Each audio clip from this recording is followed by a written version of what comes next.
This is the video on alkene. Now first of all, what is alkene? Alkene is a hydrocarbon. Hydrocarbon means any organic compound that contains hydrogen and carbon only. So alkene contains hydrogen and carbon only, and it is a hydrocarbon that contains one or more than one.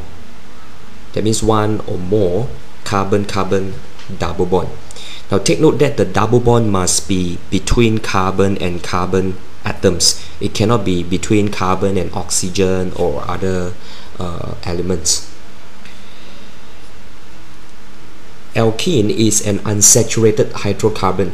Now unsaturated means that something else can be added to it. Okay, for example, if the Milo drink is unsaturated, it means that you can dissolve some more Milo powder into it. Now same thing for chemistry. Alkene is an unsaturated hydrocarbon, meaning that you can add some more substance to it by breaking the carbon-carbon double bond. For example, this is our ethene, and this ethene is unsaturated. Why? Because by breaking this carbon-carbon double bond, when you break carbon-carbon double bond, when you break a double bond, you get a single bond. Okay, so you get a single bond, and then you have two hydrogen atom.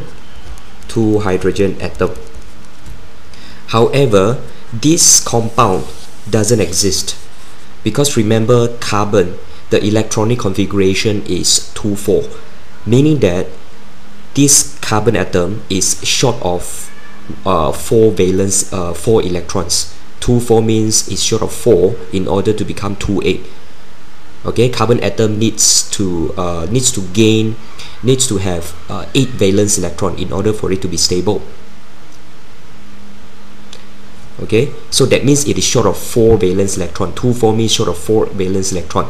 Short of 4 valence electron, meaning that it needs to share 4 pairs of bonds with other substances. So in this case, by breaking the carbon-carbon double bond, it only has 1, 2, 3 bonds. That means it gained an extra 3 electrons, but it needs to gain an extra of 4 electrons for it to be stable. So which means that you can add some more substance in to it. Okay, so in this way, then the carbon atoms would be stable. So each carbon atoms must have 4 covalent bonds, 1, 2, 3, 4. So for this carbon atom, there will be 1, 2, 3, 4. So if you compare this ethene, and this is an alkene, and this is an alkane, so this alkene, actually we added 2 more hydrogen to this alkene to become this alkane. So therefore, this alkene, this ethene, is unsaturated. Why unsaturated? Because we can add 2 more hydrogen to it. Okay, so therefore all the alkene are unsaturated, because by breaking the carbon-carbon double bond, you can add some other atoms to it.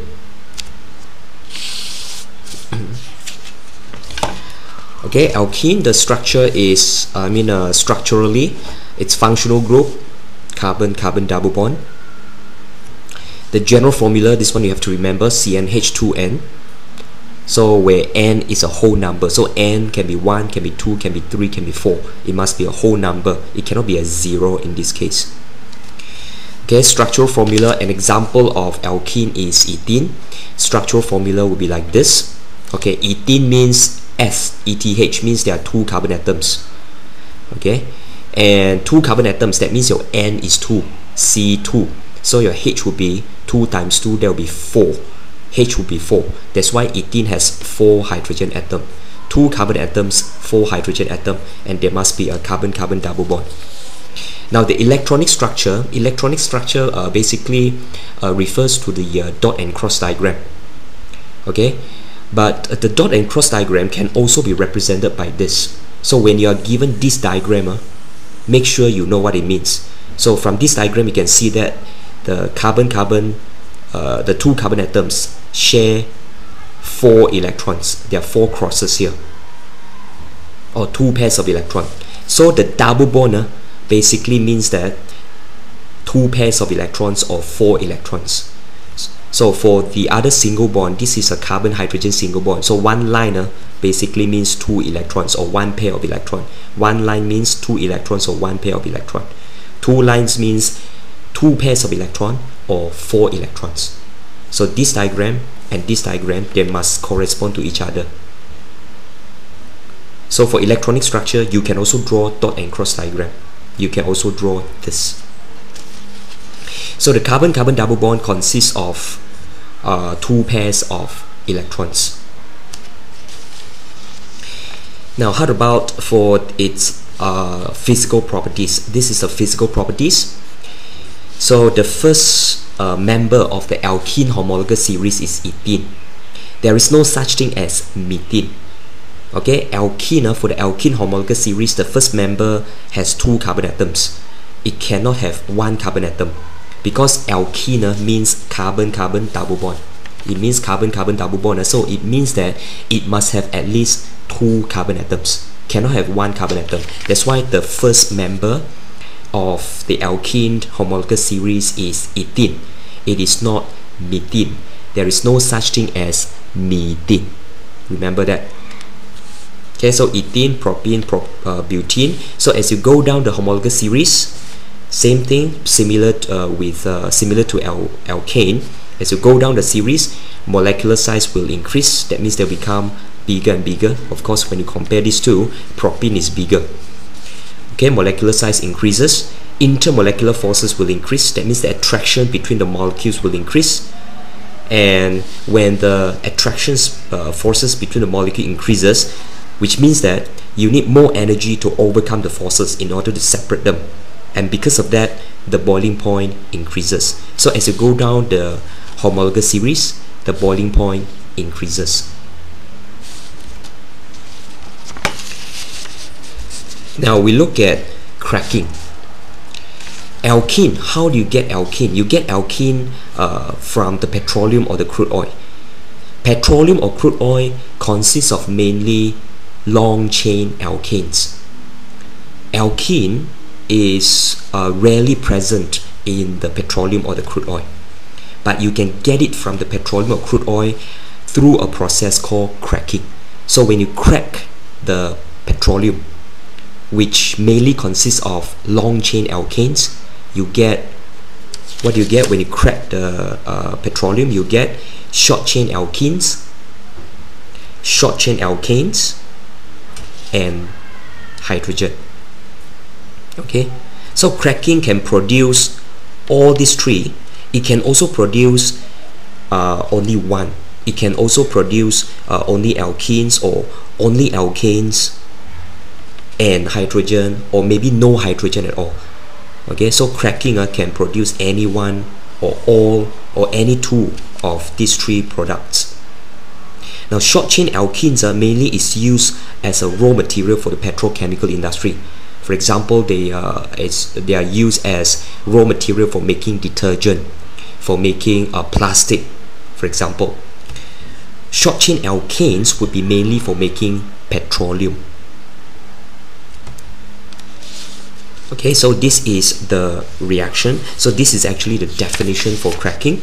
Breaking, the definition for cracking is the breaking of long chain hydrocarbons into smaller molecules. So these 3 are the smaller molecules. Okay. Now for the cracking to occur, what you need to do is you have to heat the petroleum. When you heat the petroleum, you get the petroleum vapor, and this petroleum vapor must pass through aluminum oxide or silicon dioxide as catalyst at a very, very high temperature. So this is the reaction condition in order for cracking to occur. And then after that, the petroleum vapor will crack, and the products, which is the short chain alkanes and short chain alkenes as well as hydrogen, would be collected here So this is the experimental setup for the cracking process. This is the cracking process conditions, reaction conditions. This is an example. Hexane, which is a long chain alkane, is broken down, is being cracked to break down into short chain alkane and short chain alkene.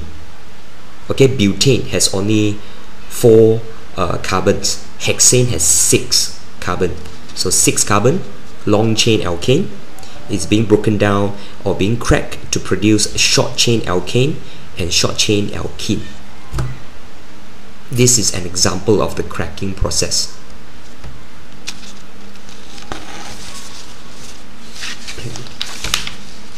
Okay, next we look at the reactions for alkenes. Now take note that alkene doesn't undergo cracking. Alkene can be produced from the cracking process, but alkene doesn't undergo cracking. Alkanes or long chain alkanes undergo cracking. Okay, take note of that. Alkene is simply a product from the cracking process. Alkene itself doesn't undergo cracking. Now for the chemical reactions that alkene undergo, the first one is combustion. So when you combust, when you burn alkene, you combine with oxygen to produce carbon dioxide and water vapor. An example would be ethene in this case. For the second reactions the alkene undergo is the addition reaction. So addition reaction basically means that unsaturated organic compound, which means that for example alkene, which contains carbon-carbon double bond, combines with the substance to form a saturated organic compound which contains carbon-carbon single bond. Okay, this is an alkene, this is a substance, and this substance, this one would be alkane. So addition reaction means that you add a substance to the alkene. So the double bond will break and then it will form alkane. So the products of addition reaction is alkane. There are many types of addition reaction. In our syllabus we only study 3 types: hydrogenation, bromination, and hydration, depending on what kind of substance you add to the alkene. Now the first one is hydrogenation. So in this addition reaction you add hydrogen to the alkene. Addition of hydrogen to alkenes to form alkane. Okay, so alkene, you will add hydrogen to form alkane, and the reaction condition for hydrogenation reaction is 200 degrees Celsius and nickel. Okay, this is a symbol, the chemical symbol for nickel. Nickel is NiCkel. So nickel would act as a catalyst. So in order for this reaction to occur, there must be very high temperature at 200 degrees Celsius, and there must be nickel present. Okay, so in this case, ethene will hydrogen will be added to ethene to form ethane. And one application of this hydrogenation reaction is making margarine from vegetable oil. So vegetable oil in this case would act as an alkene, because vegetable oil has a lot of, inside vegetable oil has a lot of carbon-carbon double bond. So vegetable oil is actually a type of alkene. You add hydrogen, you get alkane. So alkane in this case would be your margarine. Okay, so make margarines from vegetable oil by adding hydrogen. When you increase the amount of hydrogen, the margarine becomes more solid. Okay, this is an industrial application of hydrogenation reaction. Now the second reaction, the second type of addition reaction is bromination. So as the name suggests, bromination means you add bromine to the alkene to form alkane. And this bromination reaction is mainly used to test for the presence of unsaturated hydrocarbon. That means it is used to differentiate alkane from alkene.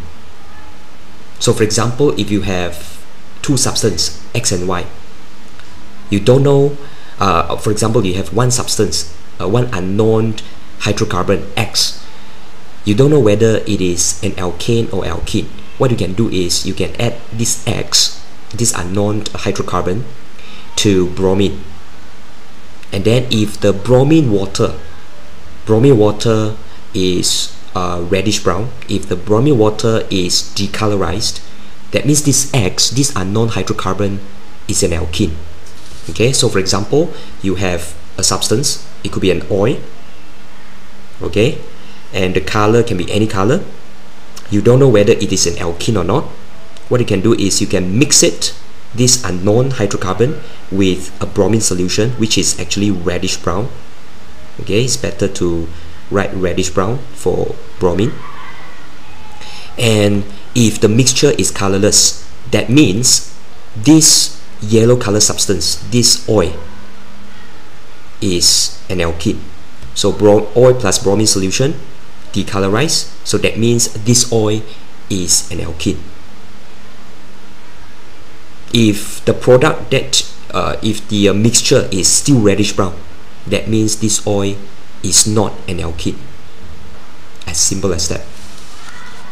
Okay, so an example will be this one. Bromine solution is decolorized, that means this one is an alkene, and in fact this is an alkene because this one is an ethene.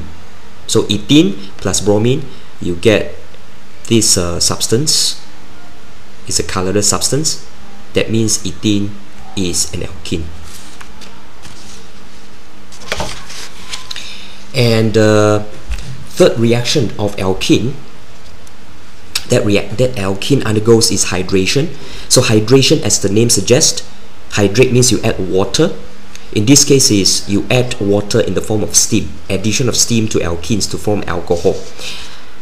Okay, and for this reaction to occur, for this hydration reaction to occur, again the reaction conditions is very important. It must be at very high temperature, 300 degrees Celsius, 60 atmosphere, and phosphoric acid, H3PO4 is phosphoric acid as a catalyst.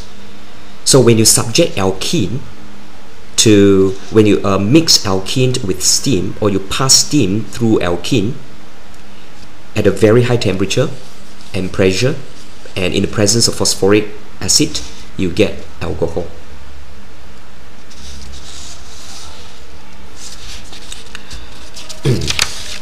Okay, the next reaction is addition polymerization. Now addition polymerization basically is a process that is a reaction that used to make plastic. Okay, so plastic is made from this reaction called addition polymerization. Okay, so addition polymerization basically is monomers of alkene joined together without losing any molecules or atoms. So basically what it means is you add a lot of alkenes together, join them up together, and the product that is obtained is actually plastic.